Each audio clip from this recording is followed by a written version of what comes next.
firman-Mu hari ini kami serahkan dalam tangan-Mu ya Tuhan. Biarlah Engkau yang membimbing kami, Engkau yang menuntun kami. Engkau berikan hikmat pada hamba-Mu untuk menyampaikannya, untuk memaparkannya dengan baik. Dan seluruh hamba-hamba-Mu, sidang jemaat-Mu, supaya dapat menangkap dengan baik dan benar ya Tuhan, sehingga kami dapat melakukannya dengan baik dan benar dalam praktek hidup setiap hari.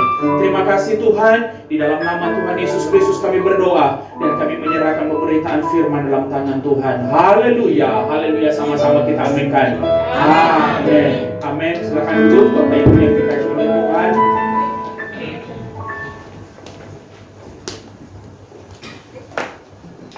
Haleluya, shalom. Ya, selamat pagi untuk kita semua Bapak Ibu.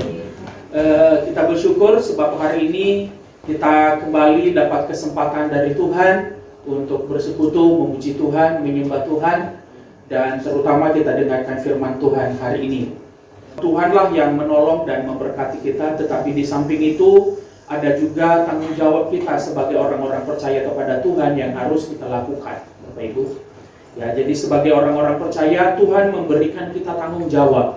Tuhan memberikan kita apa yang harus kita lakukan, apa yang menjadi kewajiban kita sebagai orang-orang yang percaya kepada Tuhan. Sebab kalau dari awal kita mendengar firman Tuhan dari Kejadian sampai Wahyu itu, Tuhan memberikan petunjuk-petunjuk kepada manusia. Ya, jadi kepada Adam, Tuhan berfirman, nikmati semua buah-buahan di dalam taman ini. Hanya ada satu hal yang kamu tidak boleh lakukan. Kamu tidak boleh makan dari pohon kehidupan, pohon pengetahuan yang baik dan yang jahat. Kamu tidak boleh makan buahnya. Sebab pada hari kamu memakannya, kamu akan mati. Ya, jadi Tuhan memberikan jaminan-jaminan, tetapi ada juga kewajiban kita. Selanjutnya Tuhan juga berfirman kepada Abraham. Dia berkata, Abraham, aku akan menjadikan engkau menjadi bangsa yang besar. Aku akan menjadikan engkau berkat untuk seluruh bangsa. Tetapi ada juga kewajibanmu yang harus engkau lakukan. Jadi itu Bapak Ibu yang dikasihi oleh Tuhan. Dari pihak Tuhan, Tuhan memberikan jaminan untuk orang-orang yang percaya kepada Dia. Tuhan memberikan jaminan keselamatan. Tuhan memberikan jaminan kehidupan bagi orang-orang yang percaya kepadanya. Tetapi orang-orang yang percaya juga memiliki tanggung jawab. Jadi hari ini pun dalam pengiringan kita kepada Tuhan, Tuhan memberikan kita tanggung jawab ya Bapak Ibu yang dikasihi oleh Tuhan. Dan jangan sampai kita mengabaikan apa yang menjadi kewajiban kita itu. Amin. Amin. Baik, hari ini saya mau mengajak kita membuka Alkitab di dalam Kisah Rasul pasalnya yang ke-17. Kisah Rasul pasal 17 ayatnya yang ke-10 sampai dengan ayatnya yang ke-15. Ya, kita baca ini. Kisah Rasul 17 ayat 10 sampai 17. Judulnya di situ Paulus dan Silas di Berea. Sudah ketemu? Ya. Kita akan baca Bapak Ibu yang dikasihi oleh Tuhan bersama-sama. Kisah Rasul 17 ayat 10 sampai dengan ayatnya yang ke-15. Kita mulai, tetapi pada malam itu 3, ya. Tetapi pada malam itu juga segera saudara-saudara di situ menyuruh Paulus dan Silas berangkat ke Berea. Setibanya di situ pergilah mereka ke rumah ibadat orang Yahudi. Orang-orang Yahudi di kota itu lebih baik hatinya daripada orang-orang Yahudi di Tesalonika, karena mereka menerima firman itu dengan segala kerendahan hati. Dan setiap hari mereka menyelidiki kitab suci dan untuk mengetahui apakah semuanya itu benar demikian. Banyak di antara mereka yang menjadi percaya, juga tidak sedikit di antara perempuan-perempuan terkemuka dan laki-laki Yunani. Tetapi ketika orang-orang Yahudi dari Tesalonika tahu bahwa juga di Berea telah diberitakan firman Allah oleh Paulus, datang jugalah mereka ke sana yang menghasut dan menggelisahkan hati orang banyak. Tetapi saudara-saudara menyuruh Paulus segera berangkat menuju ke pantai laut, tetapi Silas dan Timotius masih tinggal di Berea. Orang-orang yang mengiring Paulus menganiaya, lalu kembalilah dengan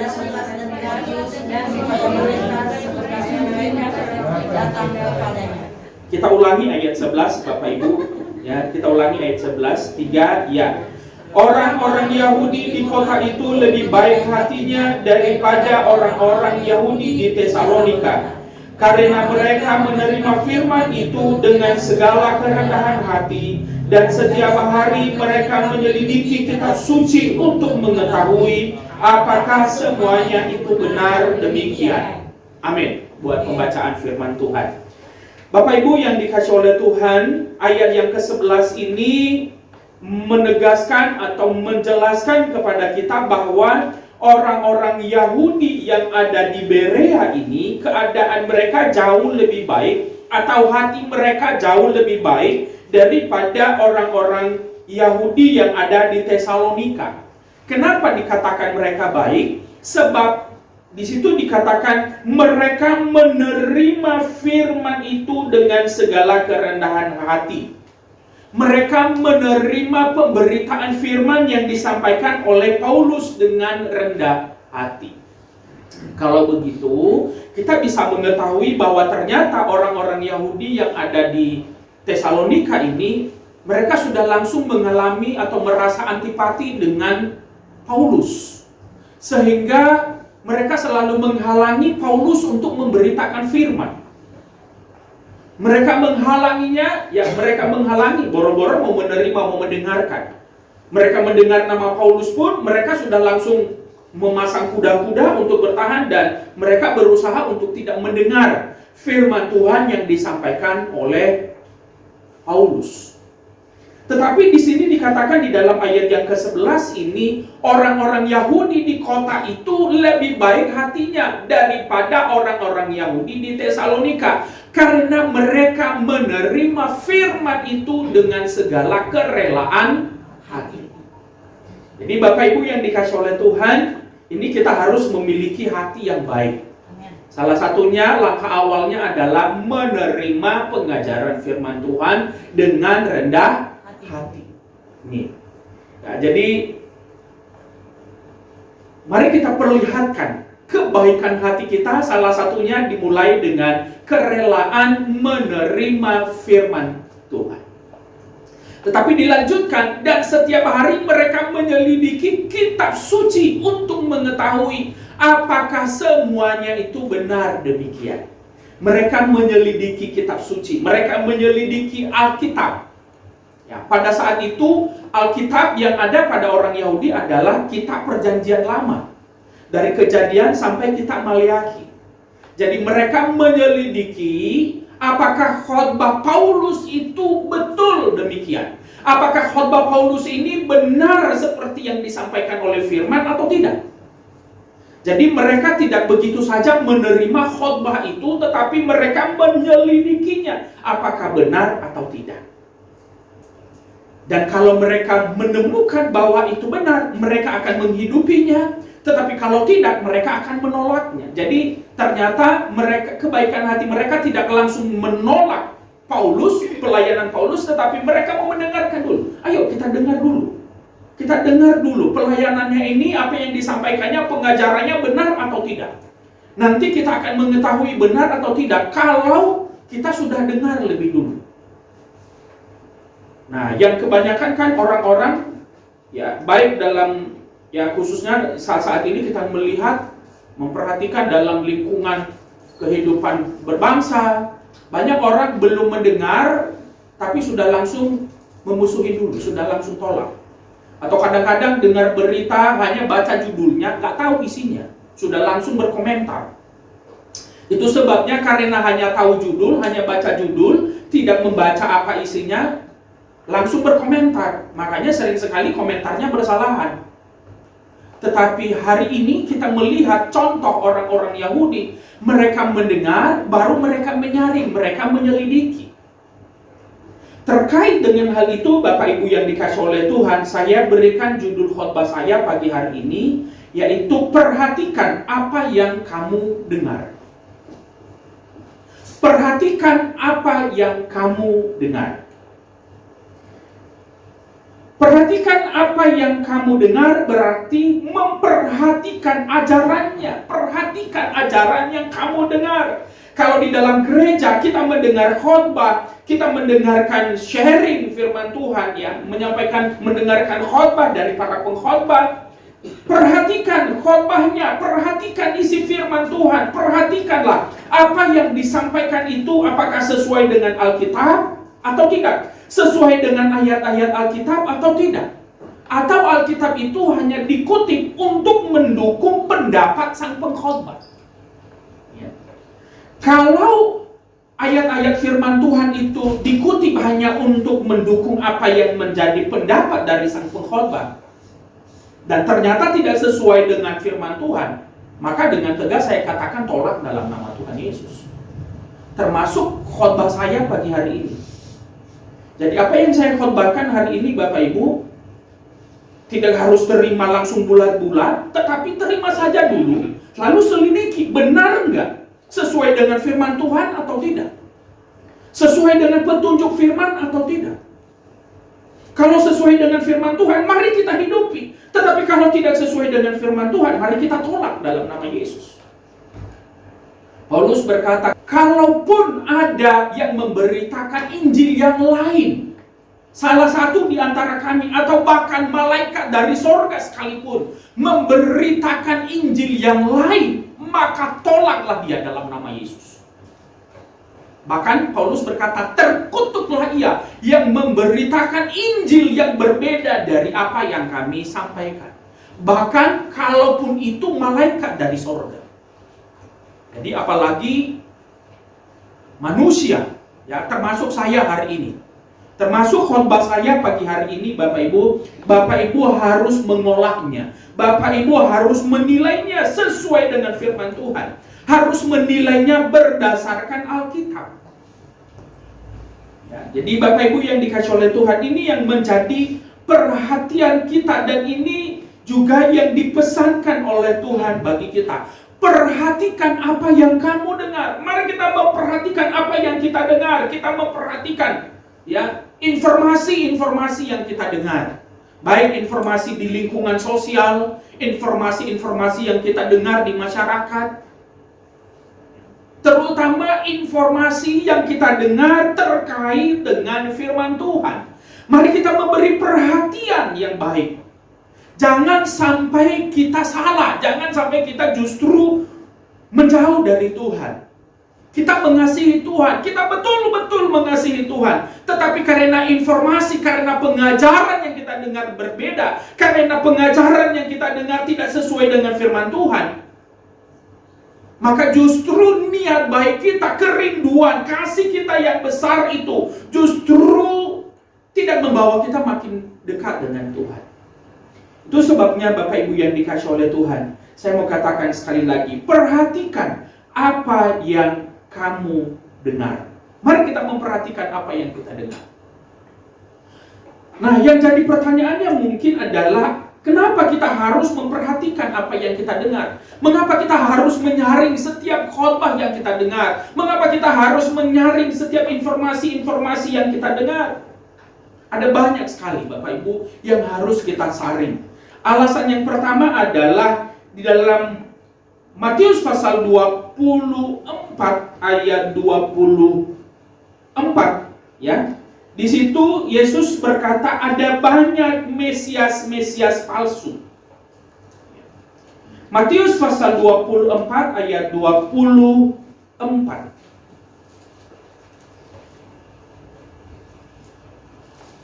Matius 24 ayat 24 demikian, sebab mesias-mesias palsu dan nabi-nabi palsu akan muncul, dan mereka akan mengadakan tanda-tanda yang dahsyat dan mujizat-mujizat, sehingga sekiranya mungkin mereka menyesatkan orang-orang pilihan juga.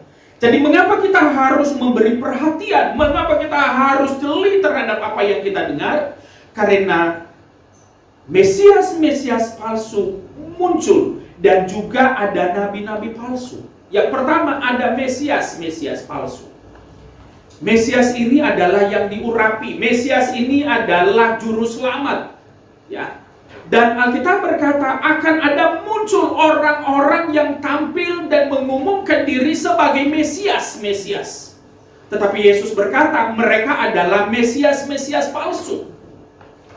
Sebab Yesus berkata kalau Mesias benar itu, Mesias yang murni itu datang, bagaikan kilat dari timur ke barat, orang akan tahu kalau ia datang. Tidak harus dirinya sendiri yang mengumumkan bahwa dia adalah Mesias. Mesias yang benar itu, Mesias yang murni itu, dia tidak harus berkata, aku adalah Mesias, sembahlah aku. Meskipun saat-saat ini ada banyak orang berkata, mengajukan pertanyaan yang membuat orang-orang Kristen menjadi bingung ketika mereka berkata, Yesus pernah berkata enggak, aku Tuhan, sembahlah aku.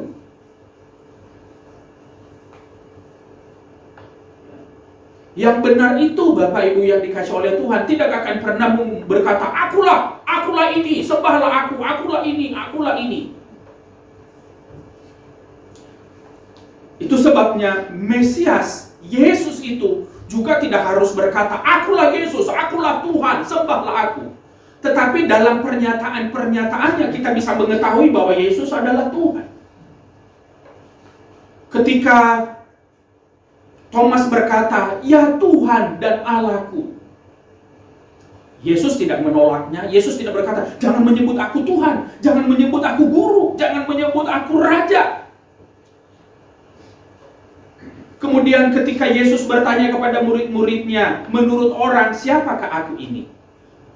Murid-murid berkata, ada orang berkata engkau adalah Elia, ada juga orang berkata engkau adalah Yohanes. Tetapi ada juga yang berkata bahwa engkau adalah salah satu dari nabi.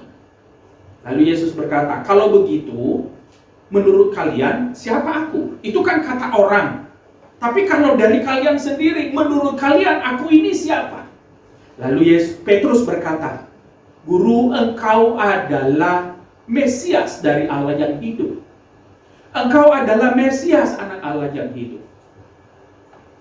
Dan Yesus berkata, Petrus, Simon, ya, berbahagialah engkau Simon, sebab itu pernyataan itu bukan berasal dari manusia. Artinya Bapak Ibu yang dikasih oleh Tuhan, Yesus memberitahu dia betul apa yang dikatakan Simon itu. Dialah Mesias, dia adalah Allah. Nah sekarang ini ada banyak sekali pengajaran-pengajaran dan bahkan ada orang-orang yang mengaku dirinya sebagai Mesias, sebagai Yesus. Beberapa waktu yang lalu saya sudah pernah sampaikan, saat ini ada orang yang mengatakan dia adalah Tuhan. Kalau Bapak Ibu, ya saya sudah pernah sampaikan, Bapak Ibu masih ingat peristiwa di Bandung tahun 2003. Ya, yang sempat heboh itu dengan yang kita kenal namanya itu adalah Pendeta Mangapin Siguea. Itu heboh itu Bandung pada tahun itu. Itu bulan November tahun 2003. Dia mengumumkan bahwa Yesus datang pada tahun itu. Saya lupa tanggalnya, mungkin sekitar tanggal 23. Dia mengatakan Yesus akan datang dan dia akan mendarat di Bandung. Dia akan nyampe di Bandung. Itu sebabnya seluruh pengikutnya dari seluruh Indonesia, Bapak Ibu, suruh datang ke Bandung. Jual harta, seluruh hartanya dijual. Jual rumah, mereka yang pegawai negeri berhenti dari pekerjaannya. Dan mereka berkumpul di Bandung. Hal itu meresahkan warga Bandung pada masa itu. Itu sebabnya polisi sampai turun tangan. Ketika dia katakan, Yesus akan datang jam 10 pagi. Tunggu-tunggu, udah ngumpul nih di tempatnya, gerejanya ngumpul. Mereka berdoa semua, mereka siap menyambut kedatangan Yesus. Nyampe jam 10. Gak datang-datang. Dia bilang, kedatangan Yesus ditunda. Ada delay. Nanti nyampainya jam 12. Ya, jam 12. Tunggu jam 12 nggak nyampe, masih ditunda. Nanti sore, jam 3 sore. Ya. Semua orang berkumpul menunggu, mereka menangis, berdoa dan menanti-nantikan Yesus. Mereka menunggu. Ketika sampai sore, tunggu-tunggu, nggak nyampe juga. Nggak datang-datang juga. Lalu ada pembaharuan, dirubah lagi, diralat lagi waktunya. Oh, ternyata saudara-saudara masih diralat. Ada delay agak, ya mungkin macet ya. Besok datang. Ditunggu-tunggu sampai besok. Nggak datang juga. Akhirnya itu mengapin si Buaya, dia ditangkap. Lalu dijatuhin hukuman penjara beberapa tahun. Karena dianggap meresahkan. Kemudian Bapak Ibu yang dikasih oleh Tuhan, setelah bebas beberapa tahun yang lalu, 1 atau 2 tahun yang lalu, saya dapat videonya dan dia ada di Papua. Lalu dia berkata, inilah Mesias. Mesias sudah datang. Dan dia mengutip ayat firman Tuhan. Yang saya katakan tadi, dia berkata, sekarang saya ada di Papua, di ujung timur. Kenapa? Karena firman Tuhan berkata, Mesias itu kalau ia datang dari timur. Seperti cahaya dari timur ke barat. Dia akan disaksikan oleh semua orang. Itu sebabnya dia ada di timur, dia ada di Papua dan mengaku dirinya sebagai Mesias. Jadi ada Mesias palsu. Ternyata Mesias palsu itu nggak jauh-jauh, adanya di Indonesia, Bapak Ibu. Itu sebabnya kita harus waspada. Ya, itu Mesias palsu yang pertama. Yang kedua, ada warga Tiongkok, perempuan, saya lupa nama aslinya, tetapi dia mengaku dirinya Yesus. Dan dia memiliki pengikut yang banyak di seluruh dunia. Termasuk di Indonesia ada pengikutnya. Dia mengaku dirinya sebagai Yesus. Lalu mereka juga memiliki kitab suci tersendiri. Ternyata kitab sucinya itu dikumpulkan berdasarkan surat-suratnya yang dikirimkannya kepada pengikut-pengikutnya. Jadi dia mengaku sebagai Yesus.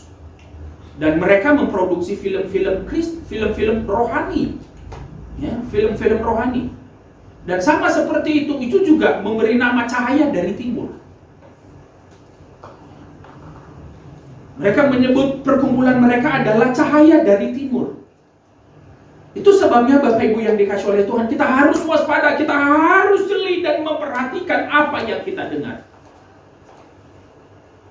Ajaran mereka sangat bagus sekali, sangat baik sekali. Saya sudah dengar, saya perhatikan film-film yang mereka produksi, saya lihat, saya perhatikan. Kemudian dia juga menikah dengan laki-laki, ya, laki-laki yang ternyata buronan polisi. Ya. Tetapi mereka juga memang pertama-tama mereka begitu antusias ingin menjadi rohani. Ya, tetapi ternyata dalam penyelidikan termasuk mereka berdua ini adalah orang-orang stres benar. Orang-orang stres dan ternyata sebagai buronan. Dan mereka mengaku diri sebagai Kristus, sebagai Tuhan. Dan banyak pengikutnya. Nah, dan kalau diperhatikan Bapak Ibu, termasuk di dalam ibadah mereka itu juga mereka aktif. Dalam berpakaian, dalam bahasa-bahasa yang tutur kata yang mereka sampaikan sangat bagus sekali. Itu sebabnya kita perhatikan betul. Ya, mereka mengaku diri sebagai Kristus, sebagai Mesias. Tetapi apakah benar mereka Mesias? Menurut Alkitab, mereka bukan Mesias. Sebab kalau Yesus datang, ia datang bersama dengan seluruh malaikat-malaikatnya. Ya. Ia datang bersama dengan seluruh malaikat-malaikatnya. Saya coba ajak kita membuka, ya.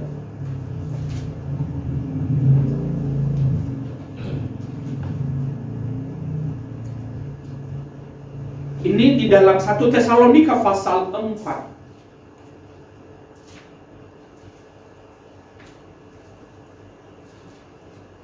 Ayatnya yang ke-16.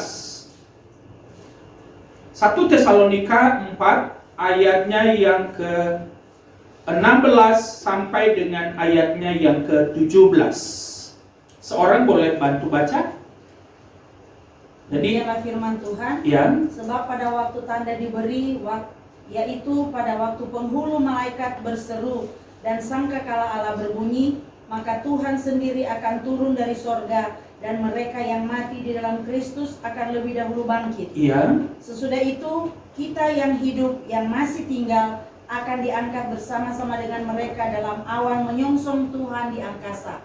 Demikianlah kita akan selama-lamanya bersama-sama dengan Tuhan. Iya, inilah yang menjadi tanda-tanda kalau Yesus datang, kalau Mesias sejati datang. Di ayat yang ke-16, sebab pada waktu tanda diberi, ada tanda diberi, ya, yaitu pada waktu penghulu malaikat berseru dan sangkakala Allah berbunyi. Ada sangkakala yang berbunyi. Itu sebabnya ada lagu berkata, kalau bunyi sangkakala, kalau bunyi sangkakala. Jadi kalau Yesus datang ada bunyi sangkakala, ada suara yang kedengaran dari langit. Ya. Beberapa tahun yang lalu ada sempat heboh. Ada suara di beberapa negara mendengar ada suara menderu-menderu di atas langit. Bukan guntur karena hujan ya, tetapi seperti ada orang dengar suara sangkakala. Sehingga ada orang berkata, wah Yesus datang. Ya, jadi tanda kedatangan Yesus di sini dikatakan ada tanda yang dapat terjadi, yaitu ada suara sangkakala yang berbunyi. Maka Tuhan sendiri akan turun dari sorga. Dan yang kemudian yang terjadi, mereka yang mati di dalam Kristus akan bangkit. Jadi kalau Yesus datang itu, Bapak Ibu yang dikasih oleh Tuhan, orang-orang mati di dalam Kristus, mereka akan bangkit. Jadi Yesus datang dari sorga, kemudian orang-orang mati di dalam Kristus akan bangkit. Bangkit dan terangkat, bertemu dengan Kristus di udara. Bertemu dengan Yesus di udara. Sama dengan lagu yang berkata, ada pertemuan di udara, pertemuan yang manis. Saya rindu bertemu di sana, jauh di udara, dan seterusnya. Jadi itu tanda-tandanya. Kalau Yesus datang, ada suara sangkakala berbunyi, kemudian orang-orang mati di dalam Kristus bangkit. Orang-orang yang percaya Kristus bangkit. Orang-orang yang belum percaya kepada Kristus, orang-orang berdosa, bangkitnya nanti. Kebangkitan kedua. Kemudian orang-orang hidup, orang-orang percaya yang masih hidup, bagaimana? Ayatnya yang ke-17. Sesudah itu kita yang hidup, yang masih tinggal, akan diangkat bersama-sama dengan mereka dalam awan menyongsong Tuhan di angkasa. Jadi kalau Yesus datang, sangkakala berbunyi, orang mati di dalam Kristus akan bangkit, dan orang-orang yang masih hidup, orang-orang percaya yang masih hidup akan diapain? Di dalam ayat 17 tadi akan diangkat.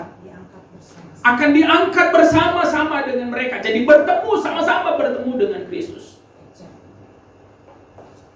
Jadi kalau Yesus datang itu, ya, orang percaya diangkat, mengenakan tubuh kemuliaan. Mungkin berkata, bagaimana mungkin ya orang yang masih hidup bisa terangkat?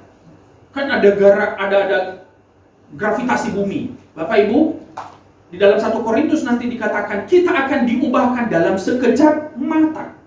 Ya, akan diubahkan. Ya. Ya, di dalam 1 Korintus itu dikatakan bahwa nanti kita yang masih hidup akan diubahkan dalam sekejap mata. Sekejap mata itu hanya 0,0 sekian detik. Diubah menjadi tubuh kemuliaan. Dan tubuh kemuliaan ini tidak dipengaruhi oleh gravitasi bumi. Itu sebabnya bisa terangkat. Bisa bertemu dengan Tuhan di udara. Tidak dipengaruhi oleh gravitasi bumi ini. Itulah tanda-tanda kalau Yesus datang. Tetapi Yesus si Buaya ini, ya, yang ada di Papua ini, ya, ternyata apa yang terjadi? Dia hanya mengumumkan diri, tetapi tidak ada suara malaikat dan juga tidak ada kebangkitan yang datang yang terjadi. Demikian juga Yesus yang ada di Tiongkok juga. Tidak ada peristiwa-peristiwa yang terjadi, tidak ada kebangkitan dan tidak ada peristiwa terangkatnya orang-orang yang hidup, tidak ada. Itu sebabnya Bapak Ibu yang dikasih oleh Tuhan, Bapak Ibu bisa bayangkan kalau Yesus datang. Kalau Yesus datang, itu akan terjadi kekacauan di bumi. Bisa dibayangkan begini Bapak Ibu. Kalau orang benar itu lagi mengendarai mobil, mengendarai motor, tiba-tiba Yesus datang, kalau dia orang beriman, tiba-tiba dia terangkat. Hilang. Kira-kira apa yang terjadi? Kecelakaan. Heboh. Kalau pilot pesawat terbang adalah orang beriman, tiba-tiba dia terangkat, itu pesawat jatuh. Akan terjadi kekacauan di seluruh dunia. Kalau salah satu awak kapal selam, kapal perang, ya, lagi ada di laut, tiba-tiba ada beberapa anak-anak Tuhan di dalamnya, tiba-tiba terangkat. Kira-kira apa yang terjadi? Kacau juga. Jadi Bapak Ibu yang dikasih oleh Tuhan, kalau Yesus datang, sesuatu yang besar pasti akan terjadi di bumi. Itu sebabnya mari kita mempersiapkan diri.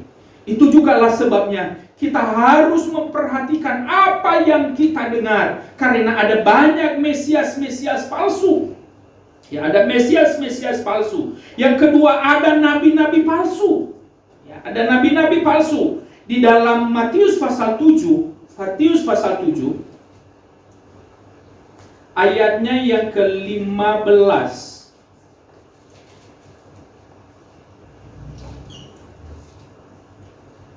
Ada nabi-nabi palsu. Nabi-nabi ini adalah nabi ini dulu adalah hamba Tuhan. Ya. Ini ada nabi-nabi palsu. Matius 7 ayat 15. Silakan seorang. Demikian firman Tuhan. Ya. Waspadalah terhadap nabi-nabi palsu yang datang kepadamu dengan menyamar seperti domba. Iya. Tetapi sesungguhnya mereka adalah serigala yang buas. Iya, waspada terhadap nabi-nabi palsu yang datang kepadamu dengan menyamar seperti domba. Kita harus waspada. Ada nabi-nabi palsu, ada orang-orang yang mengaku diri sebagai hamba Tuhan.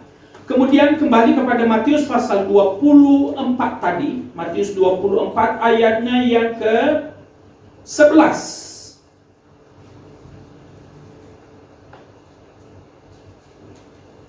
Silakan. Matius 24 ayat 11. Banyak nabi palsu akan muncul dan menyesatkan banyak orang. Iya, akan banyak nabi palsu. Tujuannya apa? Untuk menyesatkan banyak orang.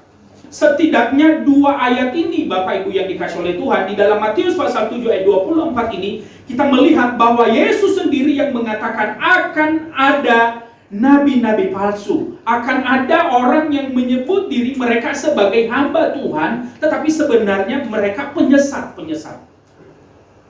Mereka penyesat-penyesat. Kalau kembali kepada Matius pasal 7 tadi, di situ dikatakan penyesat-penyesat itu, ya. Tanda penyesat itu di dalam Matius itu, mungkin kita akan kembali kepada Matius itu. Matius pasal 7 ayatnya selanjutnya, ayatnya yang ke-16. Matius pasal 7 ayat 16. Dari buahnya lah kamu akan mengenal mereka. Dapatkah orang memetik buah anggur dari semak duri atau buah ara dari rumput duri? Iya, ayat 20 Bu. Jadi dari buahnya lah kamu akan mengenal mereka. Iya, ya. Jadi ini nabi-nabi palsu, hamba-hamba Tuhan yang palsu. Dia berkata, dari buahnya lah kamu akan mengenal mereka. Jadi dari buahnya lah kamu mengenal. Ada orang-orang mengaku sebagai hamba Tuhan. Mereka bicara soal firman Tuhan. Mereka mengutip ayat-ayat Alkitab. Ya, mereka berkhotbah tentang Alkitab. Seakan-akan mereka betul-betul menghidupi Alkitab itu. Tetapi sesungguhnya mereka bukan hamba Tuhan. Dan ternyata peristiwa ini sering sekali terjadi. Dari perjanjian lama juga ada. Ya, mereka mengaku diutus oleh Tuhan, tetapi sesungguhnya Tuhan berkata, aku tidak pernah mengutus mereka. ada nabi-nabi palsu. Dan saat-saat ini nabi-nabi palsu ini sedang merajalela, ada saja. Ya, dan pengajaran-pengajaran ini, pengajaran-pengajaran nabi-nabi palsu ini terlalu banyak saat-saat ini. Ada banyak nabi-nabi palsu. Kalau kita melihat di media sosial, ada di YouTube, ada orang-orang mengutip ayat-ayat Alkitab, tetapi mereka sendiri tidak mempercayai Alkitab itu adalah firman Tuhan. Tapi mereka mengutip, mereka mengkhotbahkan ayat-ayat Alkitab. Mereka mengambil ayat-ayat Alkitab dan mengajarkannya kepada umat. Tetapi kalau kita bertanya, apakah engkau percaya bahwa Alkitab ini adalah firman Tuhan? Mereka juga tidak percaya. Ini adalah nabi-nabi palsu. Ini adalah pengajar-pengajar palsu. Itu sebabnya kita harus waspada. Kita harus memperhatikan apa yang kita dengar. Nah, nabi-nabi palsu, pengajar-pengajar palsu, sudah pasti ajaran mereka palsu. Meskipun mereka mengutip ayat-ayat Alkitab, tetapi mereka menafsirkannya dengan tujuan mereka sendiri. Mereka menafsirkannya menurut pengertian mereka sendiri. Mereka membelokkan maksud dari firman itu. Jadi Bapak Ibu yang dikasih oleh Tuhan, sama seperti yang tadi tuh, ya. Mengapin si buaya itu, dia berkata, akulah Mesias itu, aku sudah datang dari timur ke barat. Dia mengutip ayat Alkitab. Ayat Alkitab yang dia kutip itu betul, tetapi realita yang dia sampaikan apakah betul? Tidak. Ketika ia mengatakan dirinya adalah Mesias, itu adalah berita yang bohong. Dan kalau ada orang-orang Kristen, ada umat yang tidak mengerti firman Tuhan, akan menjadi pengikutnya. Sama seperti yang saya katakan tadi juga, Yesus yang di Tiongkok itu, dengan nama kelompok mereka itu adalah cahaya dari timur. Mereka mengutip ayat Alkitab, cahaya dari timur. Banyak pengikutnya, banyak. Siapa latar belakang pengikutnya? Apakah ada orang Kristen? Banyak juga. Kenapa banyak orang Kristen yang menjadi pengikutnya? Itu adalah orang-orang Kristen yang tidak memahami firman Tuhan. Dan mereka tidak menyelidiki apa yang mereka dengar. Yang ketiga, mengapa kita harus memperhatikan apa yang kita dengar? Sebab ada banyak saudara-saudara palsu. 2 Korintus pasalnya yang ke-11.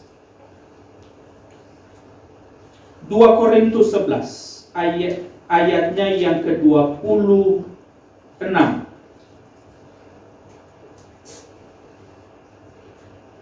2 Korintus pasal 11 ayat 26. Dalam perjalananku aku sering diancam bahaya banjir dan bahaya penyamun. Bahaya dari pihak orang-orang Yahudi dan dari pihak orang-orang bukan Yahudi. Bahaya di kota, bahaya di padang gurun, bahaya di tengah laut, dan bahaya dari pihak saudara-saudara palsu. Iya, bahaya dari pihak saudara-saudara palsu. Kemudian di dalam Galatia pasal 2. Galatia pasal 2 ayatnya yang ke-4. Memang ada desakan dari saudara-saudara palsu yang menyusup masuk. Yaitu mereka yang menyeludup ke dalam untuk menghadang kebebasan kita yang kita miliki di dalam Kristus Yesus, supaya dengan jalan itu mereka dapat memperhambakan kita. Iya, ada saudara-saudara palsu. Sampai 2 kali Paulus mengatakan ada saudara-saudara palsu. Artinya mereka ada orang yang mengaku percaya Yesus. Mereka menjadi pengikut Yesus. Dan mereka berkata, akulah pengikut Yesus yang sejati. Aku yang melakukan apa yang diperintahkan oleh Yesus. Aku melakukan pengajaran Yesus. Tetapi saya mau beritahu, apakah mereka betul-betul mengakui bahwa Yesus adalah Tuhan? Tidak. Mereka berkata, Yesus itu tidak makan babi. Maka saya juga tidak makan babi. Berarti saya adalah pengikut Yesus. Saya adalah pengikut Yesus sejati. Jadi Bapak Ibu yang dikasih oleh Tuhan, tapi kalau bertanya apakah engkau percaya bahwa Yesus adalah Tuhan? Mereka tidak percaya bahwa Yesus adalah Tuhan. Jadi Bapak Ibu yang dikasih oleh Tuhan, jangan lekas-lekas percaya saat-saat ini, apalagi menjelang kedatangan Yesus ini, akan semakin banyak orang-orang yang datang mengaku sebagai hamba Tuhan, mengaku sebagai Mesias, mengaku sebagai orang pengikut Yesus. Tetapi apakah semuanya adalah orang-orang yang betul-betul hidup menurut perintah Yesus? Tidak. Di dalam Alkitab, Bapak Ibu yang dikasih oleh Tuhan, ada banyak pengikut Yesus. Banyak pengikut Yesus.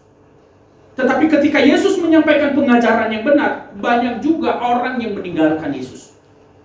Di dalam Yohanes pasal 6 ayat 66, di situ dikatakan pada hari itu banyak sekali orang meninggalkan Yesus. Sampai Yesus berkata, apakah kamu juga tidak mengikut mereka? Ketika Yesus menyampaikan pengajaran yang tegas, ketika Yesus menegur segala kesalahan mereka, mereka meninggalkan Yesus. Sekarang kita harus perhatikan betul. Ada banyak orang-orang di sekitar kita mengaku sebagai orang-orang pengikut Yesus. Saya akui, betul banyak pengikut Yesus. Tapi pengikut Yesus hanya sebagai sebagai tokoh. Ya. Saksi Yehova juga mengaku Yesus menjadi pengikut Yesus. Mereka juga bahkan mengaku Yesus itu juru selamat. Tetapi apakah mereka percaya bahwa Yesus adalah Tuhan? Itu yang membedakannya. Mereka tidak percaya bahwa Yesus adalah Tuhan. Mereka percaya bahwa Yesus itu hanya sebatas orang manusia yang dipakai oleh Tuhan Allah untuk menghapuskan dosa manusia. Saksi Yehova percaya bahwa Yesus itu adalah manusia biasa. Hanya saja dia diberikan kelebihan dari manusia biasa. Sebab kenapa? Dia yang dipakai oleh Tuhan untuk mengampuni manusia dari segala dosa mereka. Jadi kalau hanya sekedar mengaku aku pengikut Yesus, jangan mudah percaya. Banyak orang bisa mengaku pengikut Yesus. Yang pertanyaannya yang pertama, Yesus yang mana dulu nih? Yesus Ibu Ea kan? Yesus orang Tiongkok tadi kah? Atau Bar Yesus kah? Di dalam Alkitab juga ada beberapa nama Yesus. Dan itu termasuk penjahat-penjahat. Apakah mereka percaya Yesus Kristus adalah Tuhan? Apakah mereka percaya bahwa Yesus yang mereka maksud adalah Yesus Kristus yang kita yakini adalah sebagai Tuhan? Itu sebabnya Bapak Ibu yang dikasih oleh Tuhan, sebagai anak-anak Tuhan, mari kita memperhatikan apa yang kita dengar. Perhatikan apa yang kamu dengar. Amin. Perhatikan khotbah yang kita dengar. Sekali lagi, saya sudah katakan tadi, termasuk khotbah saya pagi hari ini, Bapak Ibu harus mengujinya berdasarkan Alkitab.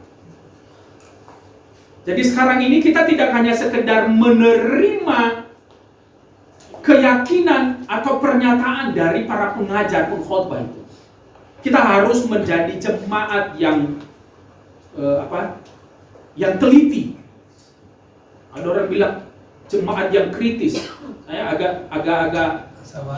agak susah ngomongnya kritis ini. Sakit juga kritis juga. Kecelakaan kritis juga. Ya. Tapi kita harus mau menjadi jemaat yang jeli, yang teliti. Amin. Biar kita hanya ada di gang, di belakang rumah, yang orang bilang ada di petak ada sawah, di Jakarta gereja belakang, tapi kita adalah jemaat yang teliti, jemaat yang sangat berhati-hati, jemaat yang dewasa. Dewasa dalam iman, dewasa dalam pengetahuan, dewasa dalam pengharapan kepada Tuhan. Tidak mudah diombang-ambingkan dengan banyak pengajaran. Amin. Amin. Jangan silau dengan kemewahan. Wah, ada orang gerejanya mantap ya. Ya, gerejanya mantap. Lightingnya, pencahayaannya mantap. Suara musiknya enak dengarnya. Jangan silau dengan itu. Puji Tuhan, mereka punya berkat untuk itu. Tapi bagi kita hari ini, kita harus bangga kalau kita memiliki firman yang mengajar kita dengan benar. Amin. Biar kita ada di sawah gereja belakang, tetapi di dalamnya ada pengajaran yang betul. Itu sebabnya Bapak Ibu yang dikasih oleh Tuhan, bagaimana kita mengenal Mesias-Mesias dan saudara-saudara palsu ini? Yesus berkata, dari buahnya lah kamu mengenal mereka. Ya, kita sudah baca di dalam Matius pasal 7 ayat 16 dan 20 tadi. Dari buahnya lah kamu mengenal mereka. Buah itu adalah tampilan hidup setiap hari, praktek hidup setiap hari, perbuatan mereka setiap hari. Apakah perbuatan mereka, praktek hidup mereka sesuai dengan apa yang disampaikan oleh firman Tuhan, sesuai dengan pengajaran firman? Itu yang pertama. Yang kedua, apakah praktek hidup mereka sesuai dengan apa yang mereka bicarakan? Itu sebabnya Bapak Ibu berdoa juga untuk kita hamba-hamba Tuhan ini, untuk para pengkhotbah ini. Dan kita para pengkhotbah, kita harus berjuang menghidupi apa yang kita bicarakan dan membicarakan apa yang kita hidupi. Amin. Jadi hidupi apa yang kita bicarakan, dan mari kita membicarakan apa yang kita hidupi. Jadi kalau kita menghidupi firman Tuhan, mari kita bicarakan kepada orang lain. Mari kita saksikan kepada orang lain. Mari kita bicarakan kepada orang lain, supaya mereka juga tahu dan mereka hidup. Dari buahnya lah kamu mengenal mereka. Orang-orang yang mengaku sebagai nabi-nabi, sebagai hamba Tuhan, sebagai saudara-saudara, sebagai pengikut Yesus. Lihat praktik hidup mereka. Yesus itu dia berkata, kasihilah musuhmu, jangan membalas jahat dengan jahat. Tapi kalau ada saudara-saudara yang mengaku sebagai saudara di dalam Kristus, ada orang yang mengaku-ngaku sebagai pengikut Yesus, tetapi ia membesar-besarkan, dia membangkit-bangkitkan permusuhan, kebencian. Saya mau katakan dengan terus terang, dia itu saudara palsu. Kalau ada hamba Tuhan mengaku sebagai hamba Tuhan, tetapi ia mengobar-ngobarkan kebencian dan permusuhan, dengan tegas saya katakan dalam nama Tuhan Yesus Kristus, dia itu adalah hamba Tuhan yang palsu. Dia itu adalah nabi yang palsu. Kalau ada orang-orang yang mengaku, orang mengutip firman Tuhan, mengutip ayat-ayat Alkitab, tetapi yang menebarkan kebencian, yang menebarkan permusuhan. Sekali lagi dengan tegas saya katakan, dalam nama Tuhan Yesus, dia itu saudara palsu. Ya. Saudara. Alkitab berkata dia saudara, tapi palsu. Bingung ya? Saudara tapi palsu. Nah, untuk memahami ini tentu dibutuhkan pemahaman yang mendalam. Dan hanya jemaat di GBI Siloam yang punya pengetahuan. Amin. Kenapa? Karena kita mendapatkan pengajaran. Karena kita teliti melihat apa firman Tuhan. Amin. Jadi Bapak Ibu yang dikasih oleh Tuhan, kalau ada orang datang sebagai hamba Tuhan, mengaku sebagai saudara di dalam Tuhan, mereka bicara soal firman Tuhan, dengarkan saja dulu. Ya, seperti orang-orang yang Yahudi di Berea tadi, mereka dengar, tetapi mereka tidak langsung telan. Ya, mereka selidiki dulu, betul nggak? Yang dia ceritakan ini, yang dia sampaikan ini, betul firman Tuhan atau bukan? Sesuai dengan Alkitab, sesuai dengan fakta Alkitab atau tidak? Selidiki, mereka menyelidikinya. Ada lagi pengajaran sekarang ini Bapak Ibu yang dikasih oleh Tuhan. Dari yang saya tahu dia adalah hamba Tuhan, dia doktor teologi, dia pimpinan teologi, dan dia juga pimpinan sebuah sinode, dan dia berkata, dan mereka berkata, pengikutnya mereka berkata, orang yang bunuh diri itu masuk surga. Ya? Orang bunuh diri itu masuk surga. Mereka berkata, bunuh diri itu tidak mempengaruhi keselamatan, itu hanya mempengaruhi kesaksian hidup. Dengan alasan kita kan tidak tahu beban hidupnya berat. Kalau itu pertimbangannya, Bapak Ibu, orang yang semua berbeban berat, silakan bunuh diri aja semua. Nanti masuk surga kok semua.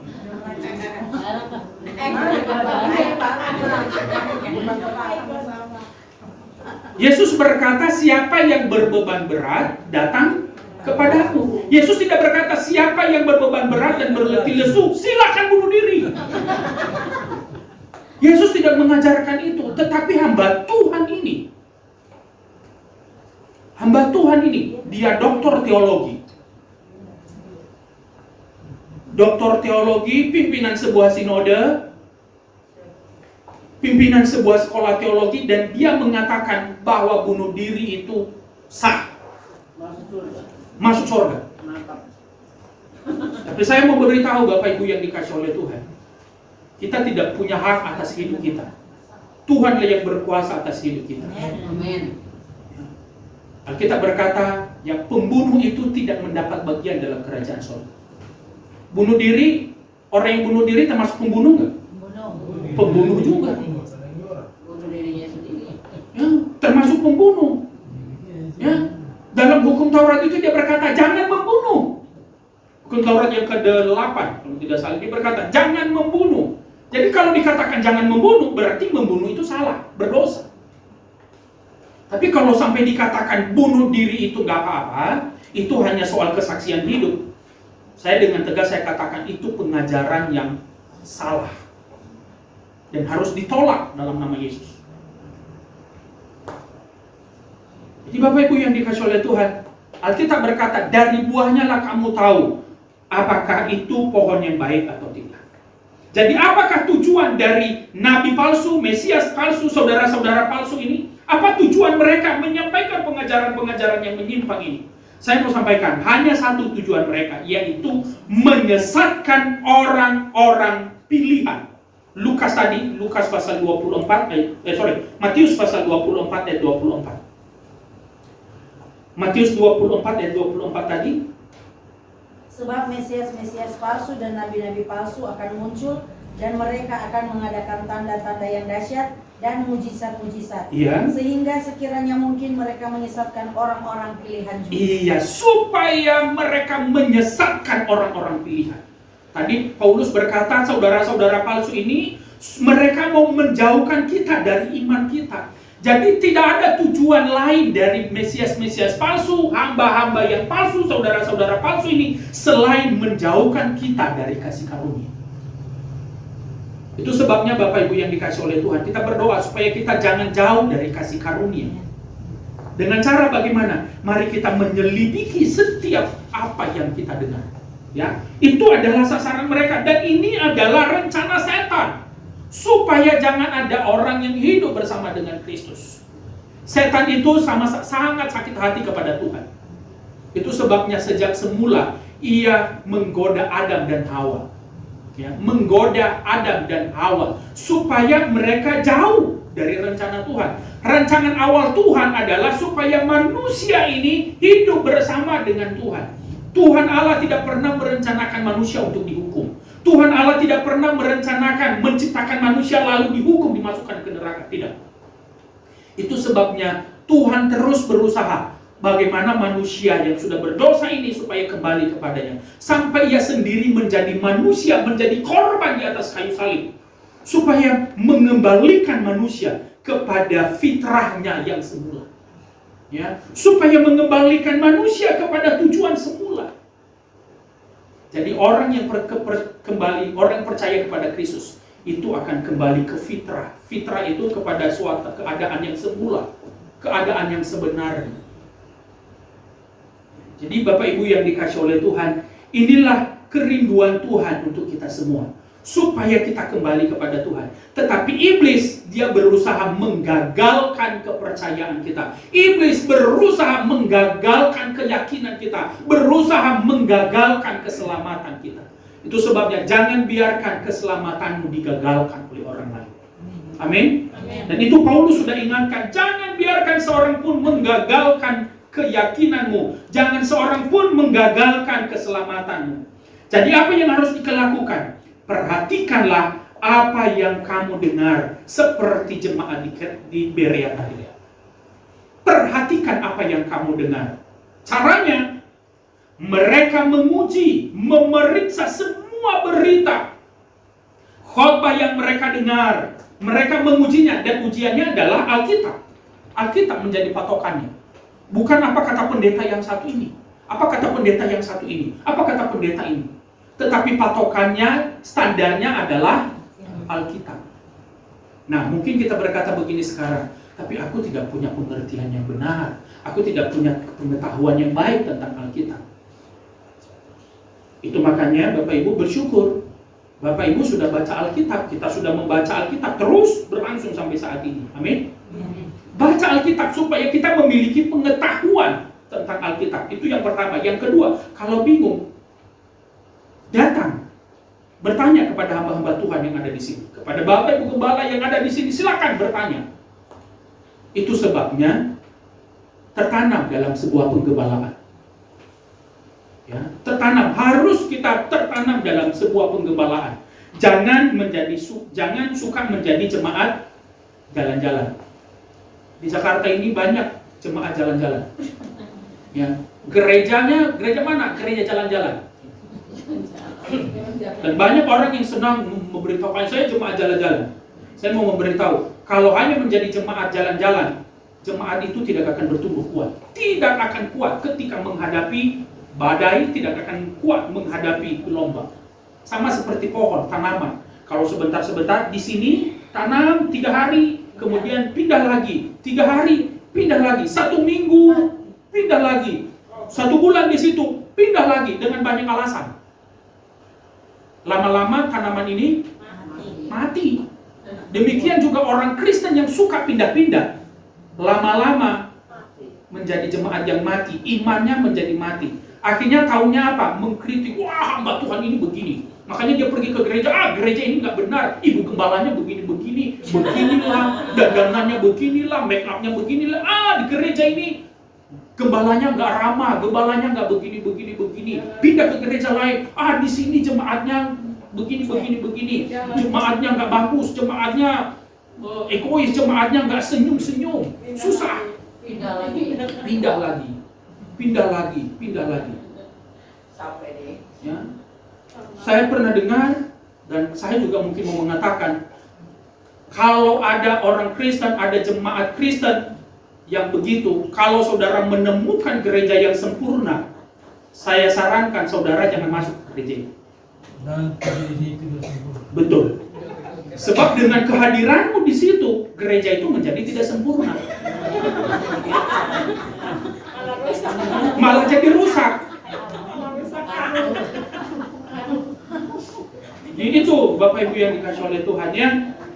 Jadi mari kita memperhatikan. Jadi apakah berita yang disampaikan itu sesuai dengan maksud dari firman Tuhan, sesuai dengan maksud Alkitab itu atau tidak? Jadi mereka melakukan kajian-kajian ya. Jemaat di Berea ini mereka melakukan kajian-kajian mendalam terhadap firman Tuhan yang mereka dengar. Itu sebabnya kita juga mari kita melakukan kajian-kajian yang mendalam terhadap khotbah-khotbah yang kita dengar. Amin. Biar kita sudah sering ketemu Bapak Ibu sudah sering dengar khotbah saya, Bapak Gembala, Ibu Gembala, Saudara Michael, yang lain-lain hamba Tuhan. Biar Bapak Ibu sudah sering mendengarkan khotbah kami, mendengarkan kami berkhotbah maksud saya. Tetap perhatikan, selidiki lagi. Amin. Siapa tahu ada yang salah-salah. Kadang-kadang kan kita ngomong ini karena sudah terlalu banyak ngomong, bisa saja salah. Karena Amsal berkata di dalam banyak berkata-kata ada banyak terdapat kesalahan. Jadi bisa saja mungkin ada pernyataan-pernyataan yang salah. Dan pernyataan yang salah itu buang. Jadi mari kita menyelidiki. Ya. Jadi Bapak Ibu yang dikasih oleh Tuhan, saya mau katakan, Paulus, sekaliber Paulus aja yang menulis sebagian besar perjanjian baru ini, khotbahnya masih diselidiki. Tidak asal terima saja, masih dikoreksi, masih diperiksa. Ya. Apalagi yang lain-lain. Ya. Jadi kesiapan pikiran, kesediaan hati, kerinduan menerima firman Tuhan bukan berarti percaya begitu saja apa yang dikatakan oleh pengkhotbah. Termasuk saya hari ini kalau begitu. Tidak hanya sekedar menerima apa yang saya sampaikan, tapi selidiki lagi. Amin. Terima, ya, pelajari apakah itu firman Tuhan, apakah itu maksud firman Tuhan. Ya, apa yang kita dengar itu apakah sesuai dengan maksud firman Tuhan itu atau tidak. Dengan demikian, kita akan melindungi diri kita sendiri. Ya. Dengan kita memperhatikan apa yang kita dengar, itulah caranya kita melindungi diri kita dari penyesatan. Itulah caranya kita melindungi diri dari hal-hal yang membuat kita menjauh dari keselamatan. Amin. Jadi sekali lagi, apa yang harus kita lakukan peringatan Tuhan kepada kita hari ini? Perhatikanlah apa yang kita dengar. Perhatikanlah apa yang kamu dengar. Bisa katakan kepada sebelahmu, perhatikan apa yang kamu dengar. Ya. Terutama berita tentang firman Tuhan. Terutama tentang berita yang menggunakan ayat-ayat Alkitab. Orang-orang yang menggunakan Alkitab, perhatikan apakah yang mereka sampaikan itu sesuai dengan Alkitab atau tidak. Sebab sekali lagi saya mau katakan, pengajaran-pengajaran ini terlalu banyak sekarang ini. Di YouTube kah, di manakah, orang-orang yang tidak percaya kepada Yesus juga, mereka mengutip Alkitab. Setan-setan juga mengutip Alkitab. Saudara percaya bahwa setan mengutip Alkitab? Setan pun percaya kepada Alkitab. Satu waktu ketika Yesus setelah dia berpuasa, lalu dia datang mencoba Yesus. Iblis itu mengutip Alkitab. Dia mengutip ayat-ayat Alkitab di dalam Mazmur. Dia kutip ayat-ayat Alkitab. Itu sebabnya jangan hanya sekedar, jangan terpukau langsung dengan orang berkata, wah ayat begini. Selidiki sekali lagi semuanya. Amin. Bukan mengajarin curiga Bapak Ibu terhadap pengkhotbah, tetapi untuk mendidik kita supaya kita memiliki kualitas rohani yang baik, kualitas pengetahuan Alkitab yang baik, dan supaya dengan demikian keselamatan kita tetap terjaga. Amin. Tuhan Yesus menolong kita dan Tuhan Yesus memberkati kita semua. Kiranya kita semua dalam pemeliharaan Tuhan. Mari kita berdoa dan kita mengucap syukur untuk firman Tuhan yang kita dengar pagi hari ini. Terima kasih Tuhan Yesus untuk firman-Mu yang kami dengarkan pagi hari ini. Terlalu banyak pengajaran-pengajaran yang menyimpang saat-saat ini. Menjelang kedatangan-Mu yang kedua kali, firman-Mu berkata bahwa akan muncul Mesias-Mesias palsu, akan muncul nabi-nabi palsu, akan muncul pengkhotbah-pengkhotbah yang palsu, akan muncul saudara-saudara yang palsu. Mereka mengutip ayat-ayat-Mu, mereka mengutip ayat-ayat Alkitab dan berusaha mengajarkannya dengan pola dan dengan maksud mereka sendiri. Banyak orang menyelidiki Alkitab, tetapi mereka tidak menyelidikinya untuk menghidupinya, tetapi mereka menyelidikinya untuk menyerang kembali, untuk menjatuhkan orang-orang percaya kepada firman-Mu. Tetapi hari ini Engkau telah mengingatkan jemaat-Mu di tempat ini, jemaat-Mu di GBI Siloam Kota Bambu ini. Engkau telah mengingatkan kami supaya kami menjadi jemaat yang dewasa, jemaat yang cerdas, supaya kami cerdas dalam menerima setiap pengajaran, cerdas dalam menerima semua khotbah, cerdas dalam menerima semua berita-berita, baik berita dalam lingkungan kami, lingkungan sosial, berita politik, apapun yang kami dengar, terutama berita tentang firman-Mu, biar kami semakin cerdas. Terima kasih Tuhan untuk hari ini, firman-Mu yang telah menolong kami. Kami bersyukur, kami mengucap syukur untuk kesempatan hari ini, dan biarlah kami semua diselamatkan, dan ketika Engkau datang, kami berjumpa dengan Engkau, bertemu dengan Tuhan di udara, bersama-sama dengan saudara-saudara seiman di seluruh dunia. Terima kasih Tuhan, di dalam nama Tuhan Yesus kami sudah berdoa. Haleluya. Amin. Amin. Tuhan Yesus memberkati.